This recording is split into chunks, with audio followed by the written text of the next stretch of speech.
50 बरस से ऊपर के मुस्लिमों को पेंशन दी जाएगी। नंबर 1, 50 बरस के मुसलमानों को पेंशन दी जाएगी। ईदगाह और कब्रिस्तान के लिए अलग से हर बड़े शहर में भूमि आवंटित की जाएगी। ईदगाह और कब्रिस्तान के लिए हर शहर में भूमि आवंटित की जाएगी और राज्य की राजधानी में एक आलीशान हज हाउस बनाया जाएगा। नूर भाषा कॉरपोरेशन बनाया जाएगा जो 100 करोड़ उसका बजट होगा। 5 लाख रुपया बिना ब्याज के 5 लाख रुपया बिना ब्याज के मुसलमानों को लोन दिया जाएगा। 100 करोड़ रुपए का बजट आवंटित किया जाएगा। 10,000 इमामों को, मस्जिद के इमामों की 10,000 रुपए की नौकरी दी जाएगी। उनका वेतन 10,000 रुपए होगा, मौजन का 5,000 रुपए।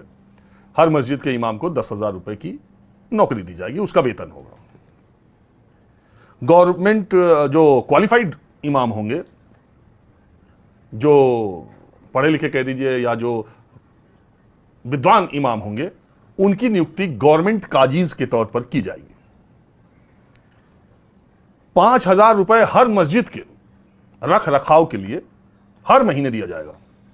5,000 रुपए हर मस्जिद की रख रखाव के लिए दिया जाएगा और मस्जिद को 1 लाख की सहायता दी जाएगी। एक बार फिर मैं सरसरी तौर पर सुना देता हूं, तब आपको समझ में आएगा।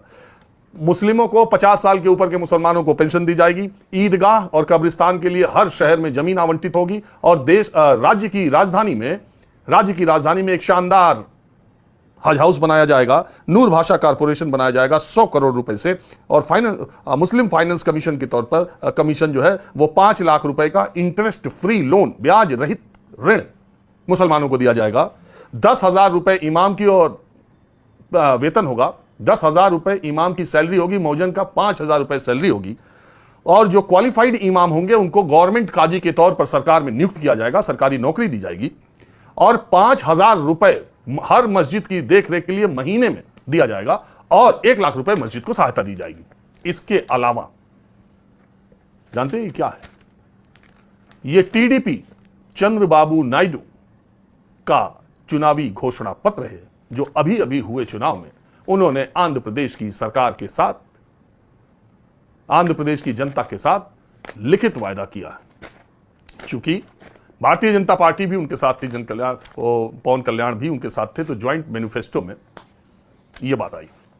5 इसके अलावा 4% मुसलमानों को आरक्षण और हर मुसलमान जो हज यात्रा पर मक्का के लिए जाएगा उसे 1 लाख रुपए की सहायता, सरकारी सहायता दी जाएगी। ये 2 वायदे भी चंद्रबाबू नायडू ने किए।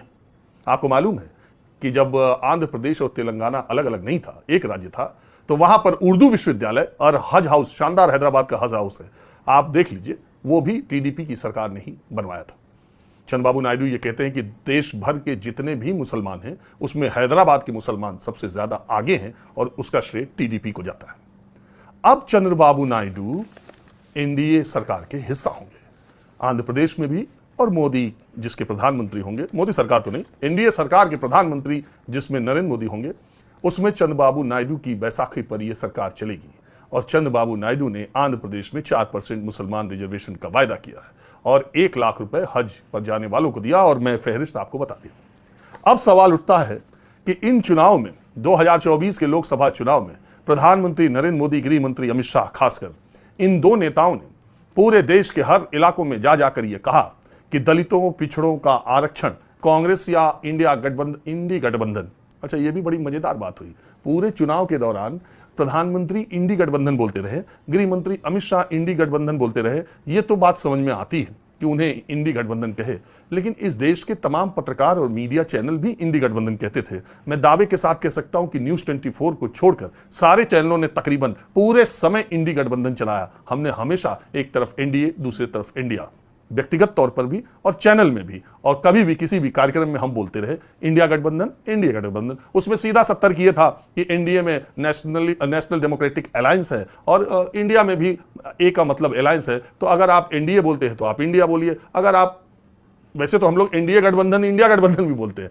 लेकिन एनडीए और इंडिया होना चाहिए। लेकिन अगर आप या तो उधर एनडी बोलिए तब इधर इंडी बोलिए, लेकिन ऐसा नहीं बोला जाता। लेकिन देखिए जनता की ताकत, जनता ने सरकार भी नहीं बनवाई और सारे चैनलों में अब इंडिया लिखा जाने लगा, और वो सारे, आप ध्यान दीजिएगा, और सारे पत्रकार अब इंडी छोड़ इंडिया बोलने लगे।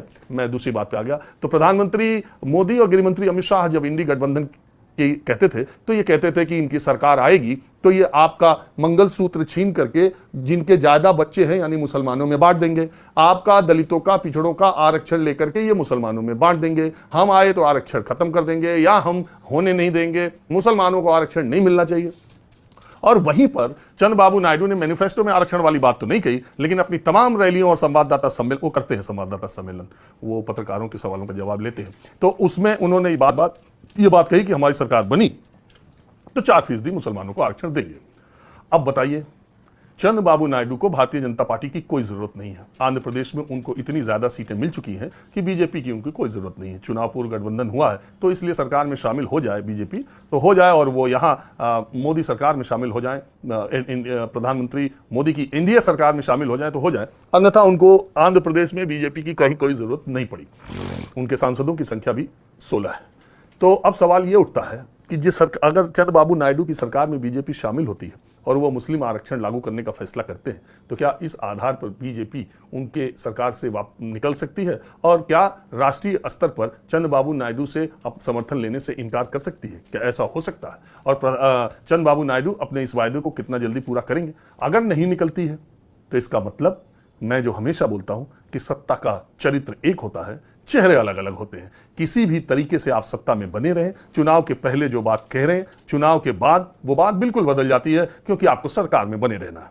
और जिस बात को लेकर के आपने इंडिया गठबंधन को कटघरे में खड़ा किया कि ये मुसलमानों का आरक्षण देंगे, वो आपके एनडीए गठबंधन के ही सबसे बड़ा धड़ा अगर एनडीए का है तो चंद्रबाबू नायडू का है। वही अगर आरक्षण देने का फैसला करते हैं तो फिर इस पर बीजेपी का रुख क्या होगा? उनसे समर्थन लेगी कि नहीं लेगी, और उन्हें एनडीए से बाहर का रास्ता दिखाएगी कि नहीं दिखाएगी, सरकार में शामिल होगी कि नहीं होगी? ये बड़ी देखने वाली दिलचस्प बात होगी, और इसको आप भी ख्याल कीजिएगा, हम भी ख्याल करेंगे। जब फैसला आएगा आपको पता चलेगा। लेकिन इस बीच